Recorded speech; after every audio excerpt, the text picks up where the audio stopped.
Professor Fábio, sou professor de Geografia do oitavo ano A, B e C da Escola Generoso. Vamos para a nossa sexta aula do segundo bimestre, aula que contém probabilidade EF08 GE18, que é analisar a situação do Brasil e de outros países da América Latina e da África, assim como a potência americana na ordem mundial pós-guerra. Essa aula vai ser parte um. Ela vai ser dividida em dois. Nessa primeira aula, a gente vai falar muito sobre os motivos que levaram a sociedade humana à Primeira e à Segunda Guerra no século XX. Pessoal, na visão de vocês, quem que é o principal país em termos de negócios, de dinheiro, que domina o mundo hoje, no mundo? Estados Unidos. Inglaterra, China? Sei lá, Estados Unidos? Hoje, vamos lá, vamos pegar. Vocês falaram Estados Unidos, China Inglaterra, e China? Inglaterra. Tem mais algum? Eu vou colocar Dubai, professor. A gente pode também colocar a Rússia, né? Pode. Eu comecei perguntando isso para vocês porque eu quero saber o seguinte: será que na sociedade essas grandes potências foram as grandes potências que dominaram o mundo ao longo dos séculos? Ou os Estados Unidos passou a ser potência recentemente? os Estados Unidos passou a ser potência recentemente, né? E antes quem dominava era a Inglaterra. Exatamente. Acabou de tirar um coelho da cartola. Foi um dos principais países durante muito tempo, certo? Mas a partir de quando que ela foi uma grande potência? A partir de quando a Inglaterra passou a ser potência? No século XVII, XVIII.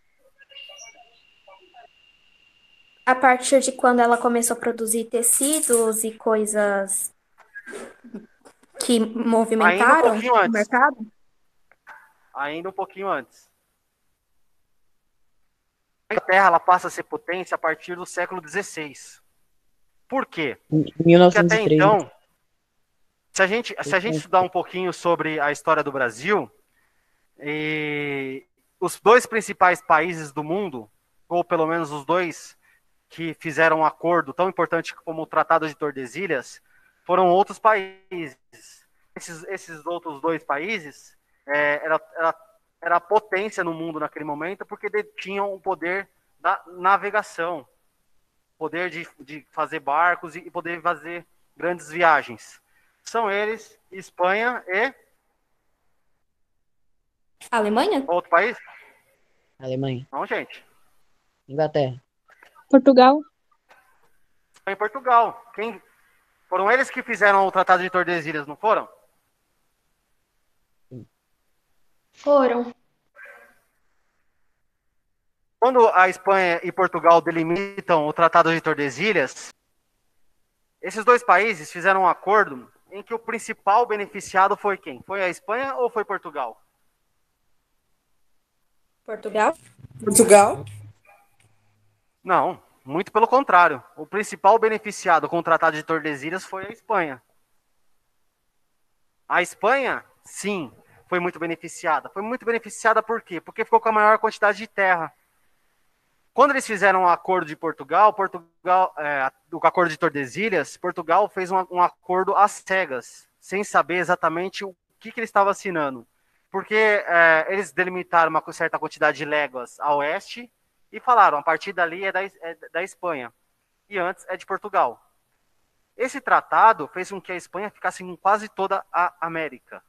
E Portugal ficou apenas com o Nordeste brasileiro. Então a Espanha, ela conseguiu ter a maior quantidade de terra, e com essa maior quantidade de terra, ela também conseguiu ter as cidades incas, maias e astecas. Essas cidades detinham muito ouro, muita riqueza. Além, é claro, de ter várias minas que deram ouro a essas sociedades. Então, a Espanha foi muito beneficiada. Durante o século XV e o século XVI, a Espanha levou muito dinheiro para a Europa, muito. É claro que teve um custo. Custo do quê? Custo de vida, de soldados que faziam esse trajeto e muitas vezes morria. mas a Espanha enriqueceu demais. Porém, nesse meio termo, o Império Britânico ainda era um império meio conturbado. Vivia um período muito complicado que era a família Tudor. A família Tudor era uma crise política entre o catolicismo e a igreja anglicana, que nasce com o rei. Então, a Inglaterra vivia um momento bem conturbado da sua história, e não era uma superpotência. A partir do século XVI, a Inglaterra começa a perceber que a Espanha cada vez mais está se enriquecendo de ouro, justamente para essa travessia de dinheiro, de ouro que saía das Américas e ia para a Espanha. Qual que foi a ideia do Império Britânico? Foi pagar vários e vários piratas que no meio do caminho roubavam o dinheiro dos espanhóis e levavam para o Império Britânico. E lá eles dividiam toda a riqueza. E eles não tinham trabalho nenhum, porque eles não precisavam mandar nenhum soldado para a guerra. Nessa, o Império Britânico começa a ter bastante dinheiro. Com isso, o Império Britânico ele se reergue e começa a ter movimentos mais sofisticados, algo que nunca tinha ocorrido naquelas terras anteriores. Até porque a ilha britânica, nenhuma delas tem grandes riquezas naturais. São ilhas comuns.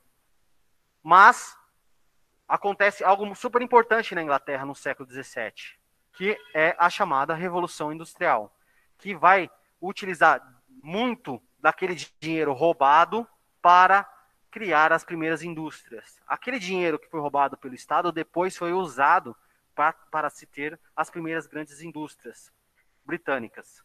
As primeiras grandes indústrias britânicas começam a enriquecer o país, e cada vez mais o Império Britânico começa a disputar e depois a superar o Império Espanhol. O Império Britânico ele utilizou muito desse dinheiro roubado pelos piratas para implementarem as primeiras indústrias. Começou cada vez mais precisar de pessoas livres. Foram os próprios ingleses que fomentaram o fim da escravidão. O fim da escravidão se deu pelo motivo que a Inglaterra precisava vender mais e mais produtos. Vendendo mais e mais produtos, eles conseguiriam manter as fábricas abertas. Porque até então, você não tinha a quantidade suficiente que precisasse de pessoas livres para comprar. Com a demanda muito grande de oferta de produtos, os britânicos necessitavam de pessoas para comprarem. Foi aí que surge a ideia do fim da escravidão e, principalmente, fazer um mundo mais comercial e aberto a outros povos. Nessa brincadeira, o Império Britânico se enriquece, gente. Se enriquece no século XVII, século XVIII, século XIX. São eles que vão determinar várias circunstâncias, como a vinda da família real para o Brasil, o Uruguai, que passa a ser livre. São eles que implementam a liberdade aos países aqui da América do Sul, Argentina, Paraguai, vários e vários países foram muito influenciados pelo Império Britânico. Por quê? Porque ele desejava que as sociedades fossem livres e não houvesse escravidão. Para quê? Para que as pessoas pudessem consumir os seus produtos. Nessa brincadeira, você tem um império que vai durar cerca de 300, 400 anos e transforma esse país num grande mercado industrial do mundo, talvez o maior daquela época. Entretanto, na Europa, você tem um paizinho, talvez vocês conheçam assim só de nome, chamado Alemanha. Esse paizinho chamado Alemanha, na verdade, ele não surgiu há muitos anos. A unificação da Alemanha surgiu em 1870. Até então, a Alemanha eram vários e vários reinos, um em cada local e nenhuma sociedade que pudéssemos dizer que formasse um país. E sim, reinos separados, semelhantes ao que ocorria na Idade Média. A Alemanha, ela surge com a ideia de fazer frente ao Império Britânico, a criar as primeiras indústrias essas que precisavam ser fortes para competir com o Império Britânico. Então, em 1870, nasce a Alemanha. A Alemanha vai surgir em 1870 justamente para contrapor as ideias britânicas, ou criar indústrias para concorrer com o Império Britânico. E nisso, eles precisavam se unificarem para criar leis próprias, facilitar o comércio interno, algo que nunca foi pensado anteriormente, porque com a Idade Média era um outro tipo de Estado, um outro tipo de pensamento. Nela, você tinha reis em vários locais e esses reis controlavam aquelas terras. A Alemanha ela vai surgir e criar bastantes indústrias capazes de concorrer com o Império Britânico. Ontem, na nossa aula, uma dessas grandes indústrias foi citada, foi a Mercedes. Outras grandes indústrias alemãs surgiram, como a Bayer, como a Volkswagen, e diversas grandes empresas que até hoje estão no mercado. E isso incomodou demais os britânicos, que logo começou a se ter uma briga pelo mercado consumidor e também uma briga de concorrência de espaço. Sim, de espaço, de terras. Por quê? Porque quando você tem indústrias, a principal coisa que você precisa é do quê? De insumos ou material para se produzir. Ninguém faz ou constrói nada sem termos um material para a construção daquele produto. Quando você vai construir um carro, você precisa de um metal. Quando você vai construir uma roupa, você precisa de algodão. E assim por diante. Então, era uma briga de mercado, era uma briga de imposição, de disputa de espaço. Dessa brincadeira de disputa de espaço, em 1890, a gente vai ter a partilha da África.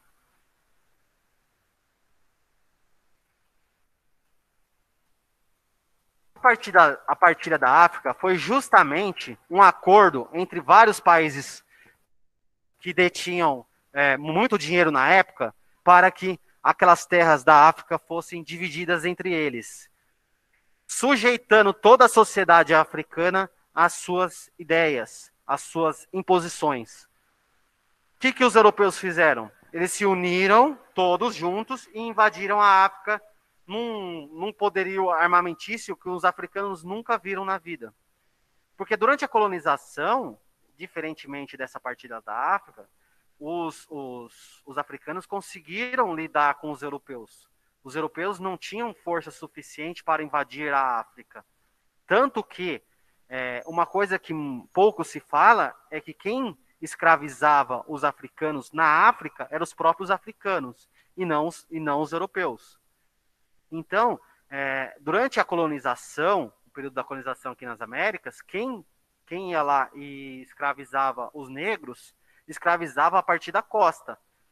Nenhum europeu invadia as terras africanas, até porque se invadisse, morreriam. As forças dos reinos africanos eram muito grandes.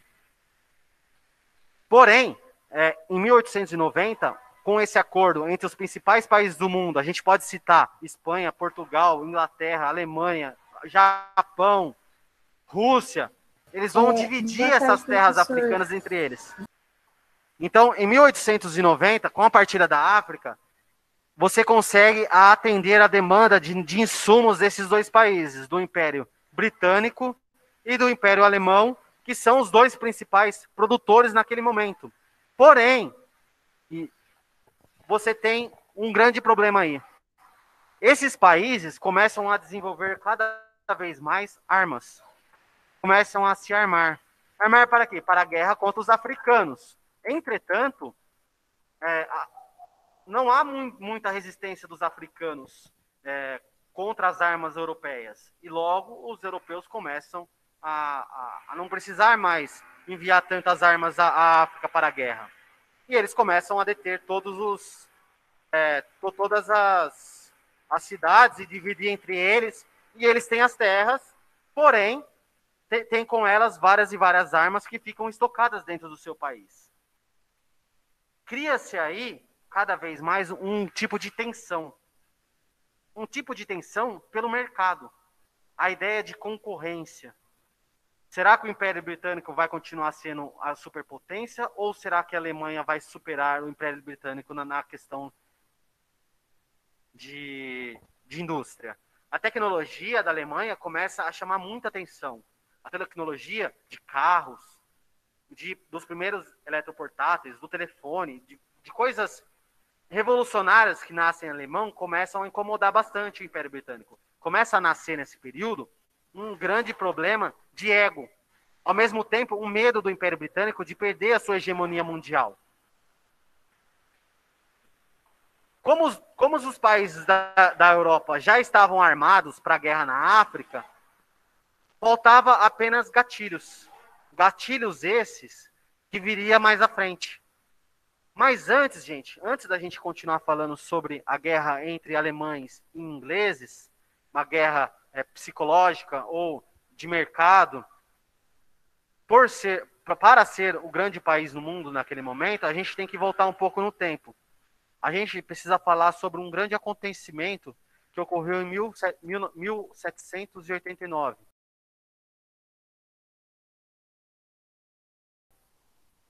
Que foi a Revolução Francesa.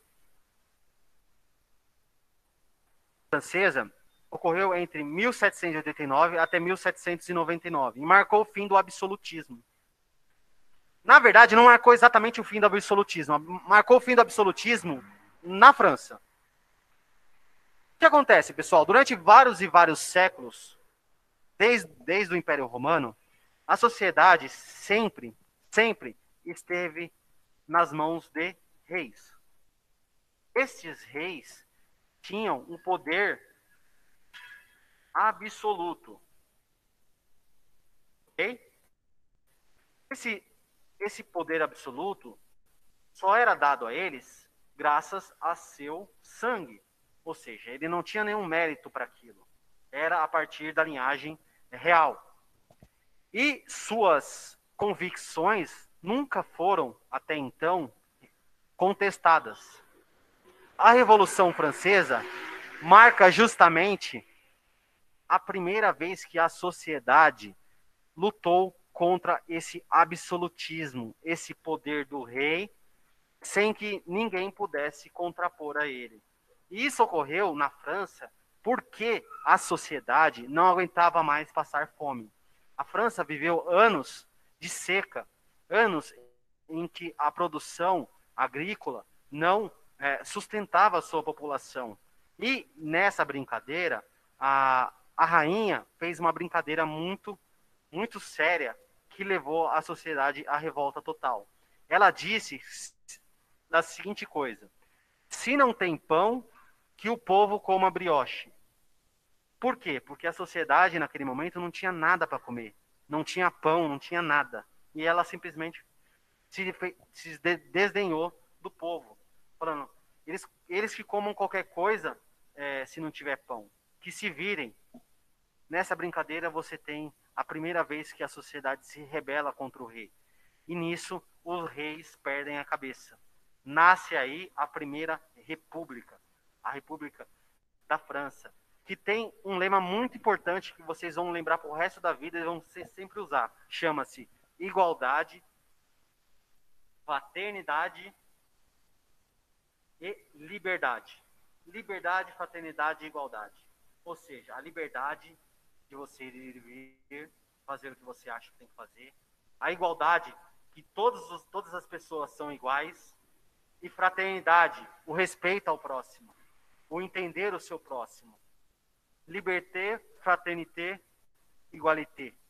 São lemas que vão fazer parte da sociedade humana desde então. É a primeira vez que o poder absoluto se corrói na Europa. E isso vai fazer com que outros reis na Europa tenham medo de perder seu cargo, tenham medo de sofrerem as mesmas consequências que o rei francês. o rei francês, ele perdeu a cabeça literalmente, ele foi guilhotinado em praça pública. A sua cabeça foi chutada no meio do povo. E depois você tem vários períodos históricos na França, que a gente não vai adentrar a isso, que vão levar a França a ser um país republicano, que é marco da sociedade até os períodos atuais. A França, ela é considerada a primeira sociedade ocidental aberta, a primeira sociedade que respeita a igualdade, a liberdade e a fraternidade no seu povo. Então, a partir da Revolução Francesa, os monarcas na Europa passaram a ter medo de acontecer a mesma coisa com eles. E isso vai influenciar muito nas ações, nas alianças, nas formas com que os outros países vão se moldar. Como eu falei para vocês, a Alemanha, por exemplo, eram vários reinos que depois se tornam a Alemanha, também influenciado pela Revolução Francesa. Você tem a Rússia, que em 1905 ocorre uma revolta social que quase mata o seu czar. Esse czar só vai cair em 1917, com a Revolução Russa. Ou seja, é um período entre a Revolução Francesa e a Primeira Guerra Mundial que a monarquia está sempre questionada. Sempre há um medo dos reis de perderem a sua cabeça e a sociedade se revoltar. Agora a gente voltando para a briga entre Inglaterra e Alemanha, a gente tem que pensar que esses dois países tinham aliados. Começam-se a formar aliados nas duas frentes. Para quê? Para que, se ocorresse uma possível guerra, esses países teriam determinados países que o ajudariam. Por exemplo, a Inglaterra tinha a França. A Inglaterra tinha a Polônia. A Alemanha tinha principalmente a Rússia. A Alemanha tinha depois a Itália.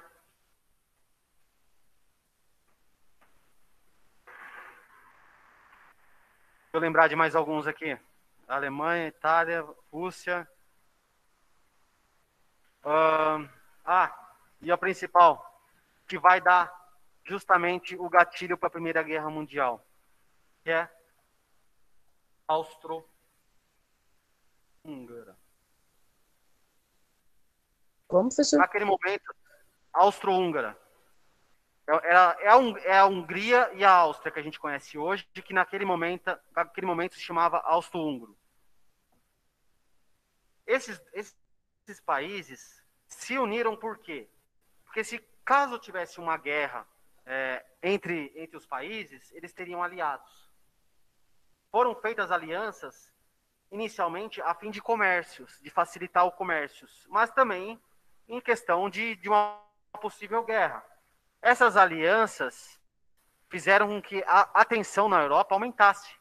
Vocês lembram que a Europa já estava toda armada para a guerra? Para a guerra na África? E as armas ficaram na Europa porque eles produziram mais armas do que eles precisavam? E a concorrência do mercado de consumidor, de terras, continuava e fazia com que esses dois países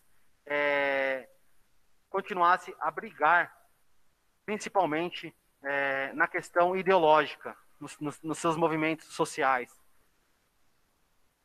Com isso, só precisava de um gatilho. Um gatilho se deu quando um desses países, que era aliado da Alemanha, que era uma monarquia,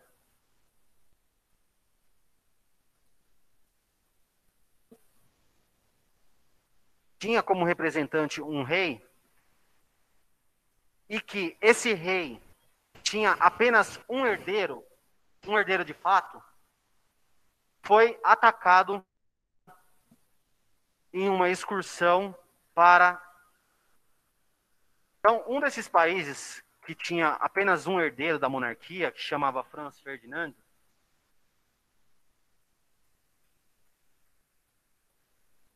estavam fazendo uma visita oficial à Sérvia e à Bósnia, que eram aliadas da Inglaterra. Nessa brincadeira, ele foi atacado e acabou morrendo. Só que ele era o único herdeiro dessa sociedade aqui. Essa sociedade aqui só tinha ele como herdeiro da monarquia. A monarquia iria acabar a partir de então. Então eles se revoltaram. Se revoltaram contra esses dois países aqui. Só que eles não se revoltaram sozinhos. Eles chamaram os aliados. A Alemanha e a Rússia entraram nessa revolta contra a Bósnia e a Sérvia, fazendo com que começasse aí a Primeira Guerra Mundial. Por quê? Porque você atacando a Bósnia e a Sérvia, você também estaria atacando a Inglaterra e a França. Eles tinham um acordo. O que bastava para a guerra? Uma faísca. E a faísca se deu com a morte desse representante monárquico. Olha quantas coisas foram necessárias para iniciar a Primeira Guerra Mundial. Um conflito ideológico e questão industrial de França e Inglaterra, a discussão sobre o fim da monarquia, que vai interferir muito na questão do medo dos reis perderem o seu status de poder absoluto. E nessa brincadeira, um acontecimento trágico, um ataque a um representante monárquico que estava em visita oficial a outro país. Esse outro país acabou não querendo ajudar nas investigações, o que fez que ocorresse a Primeira Guerra Mundial. A Primeira Guerra Mundial, ela inicia com ataques da Alemanha, Rússia, Itália, Áustria-Húngara, a Bósnia e a Sérvia.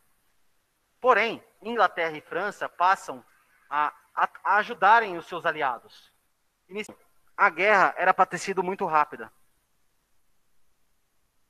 As duas frentes achavam, tanto a frente alemã quanto a frente inglesa, achavam que seu poderio bélico iria derrotar seu inimigo rapidamente.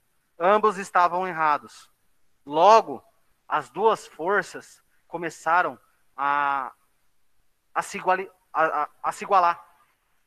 Se igualou tanto que em um determinado momento, as duas sociedades, ou as duas frentes, chegaram até um determinado ponto em que elas não conseguiam mais avançar. Nem a França conseguia invadir a Alemanha e nem a Alemanha conseguia invadir a França.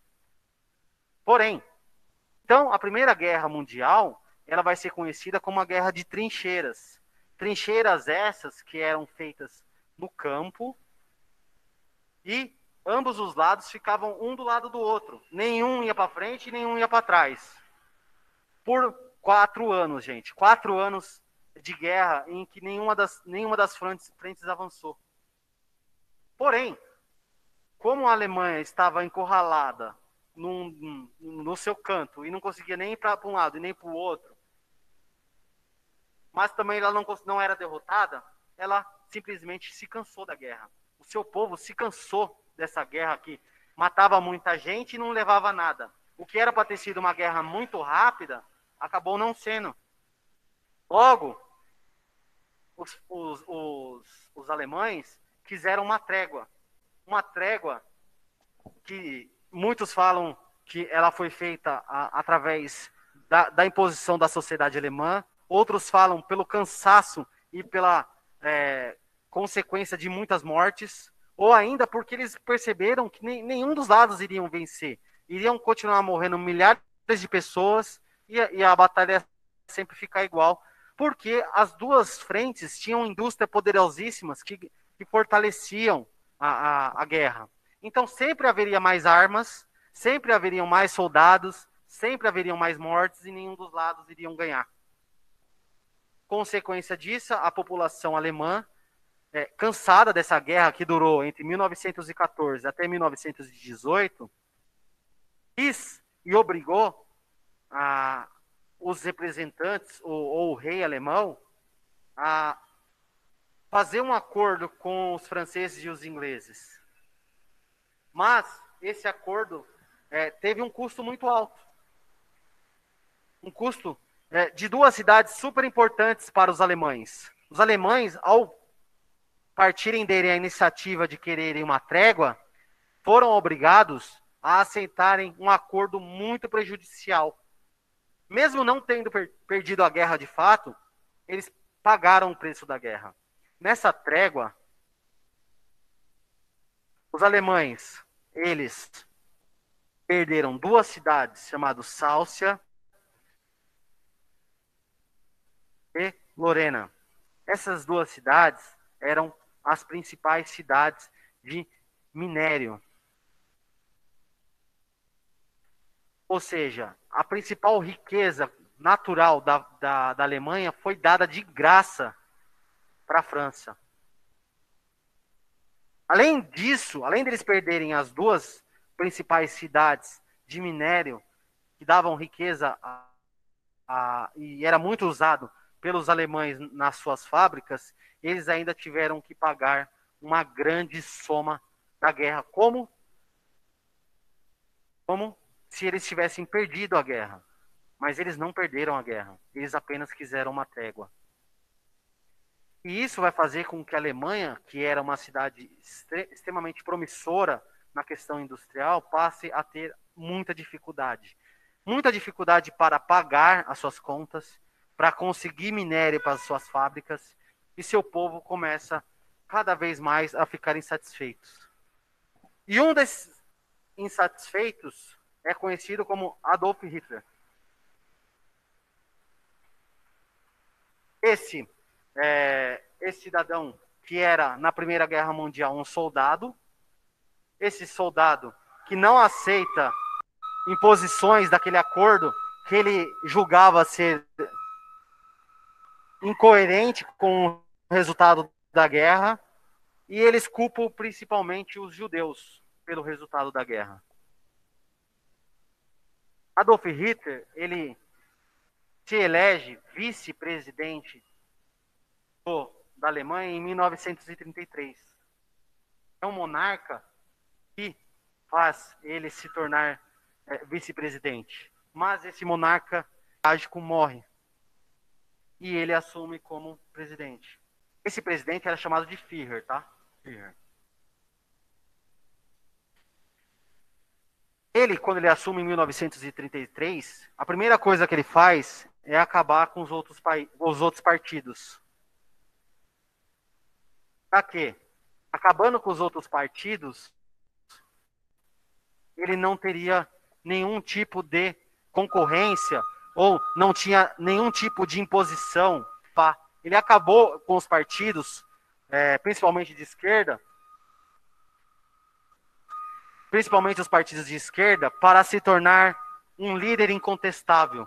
Líder incontestável que usou muito da raiva dos alemães pelo resultado final da Primeira Guerra Mundial para dar o primeiro passo para a produção de armas, retomada da infraestrutura alemã, que vai surgir a ideia da dignidade alemã, a dignidade retomada dos alemães, que vão querer de volta suas terras, vão querer de volta o seu poder bélico, que foi tirado também na Primeira Guerra Mundial, vão querer de volta o dinheiro que eles pagaram durante todo um período do pós-guerra e vão querer principalmente de volta a sua dignidade.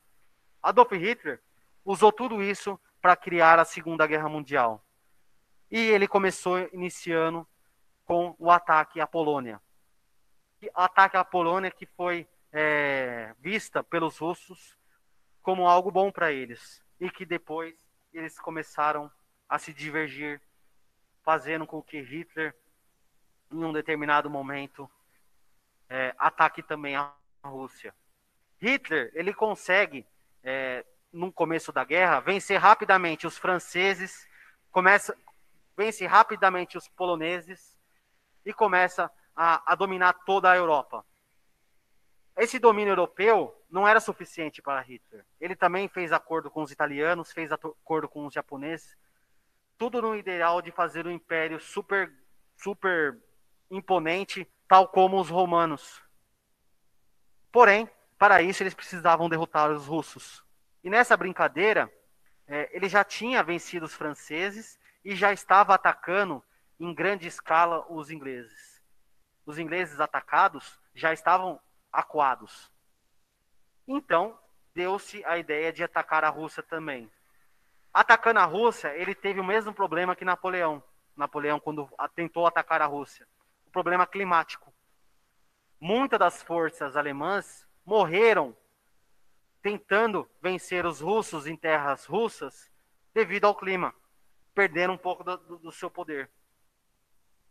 A Alemanha tinha a maior ou o maior império naval, império de exército que o mundo já tinha visto na história. Porém, foi muito danificado ao ataque na Rússia.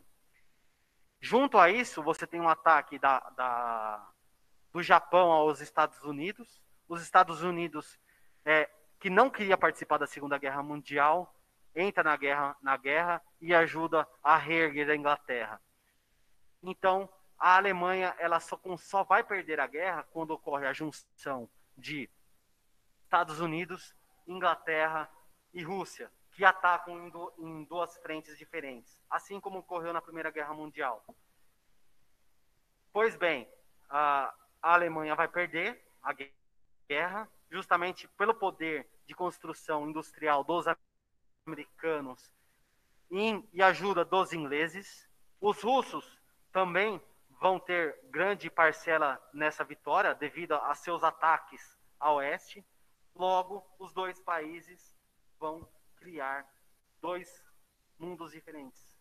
O mundo capitalista americano, que além de vencer a guerra, ainda detém um grande poder de dinheiro. Dinheiro esse, principalmente, vindo da Inglaterra, que contrai muitas dívidas por causa da guerra.